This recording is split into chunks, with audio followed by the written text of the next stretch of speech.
For some reason, nasira po yung audio na itong video na 'to kaya naka-voice over po siya ngayon. Nag-test po ako dito ng sitsaro. I'm not sure kung alam niyo po yung gulay na sitsaro 'no. So ginisa lang po siya sa beef.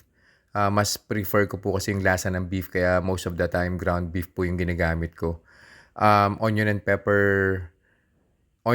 pepper, salt, garlic, yan po yung pinanggisa po diyan sa sitsaro na yan. Tapos sinamahan ko po siya ng dalawang hard-boiled egg.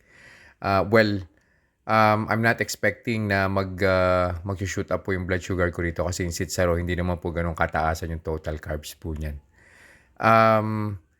Babalik po ako after 2 hours and titingnan po natin kung ano po yung gagawin niya sa blood sugar ko.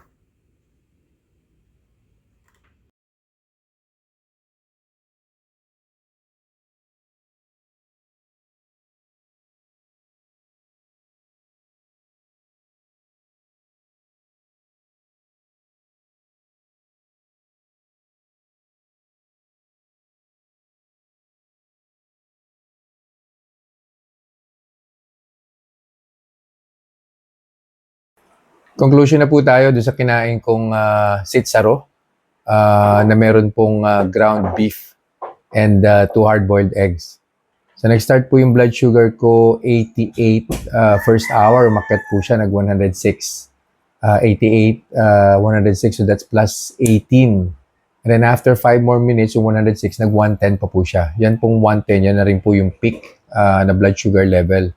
And then after 15 minutes, bumaba na po siya. From 110, nag 97 na po siya and dire-diretso na po until on the second hour. 77 po yung final blood sugar reading. Mas mababa pa po kesa po dun sa baseline na 88. Hindi naman po ako magdadalawang isip na i-recommend siya, no? Though I think plus 22 po yata yung in-increase niya, no? Or plus 24 pa po yata. Kaya naman po na okay lang siyang i-recommend. It's because it's a full meal. So imagine niyo po, no, full meal, plus 24 lang po yung inad niya on the first hour and then on the second hour, mas bumaba pa po mas mababa pa po yung blood sugar level versus do sa baseline. Yun lang, wag niyo lang po siya sasabayan ng pagkain na high in carbs, syempre. So yun lang po for this review. I'll see you guys in the next vlog. Bye-bye. Reminders lang po, huwag pong mag-aanli. Always eat in moderation. Di po ako doktor, so whenever in doubt, konsulta po kayo sa doktor ninyo. And yung results po ng mga review na ginagawa ko, it may vary. So huwag niyo pong i-expect na yung resulta sa akin is magiging kapareho po ng resulta sa inyo.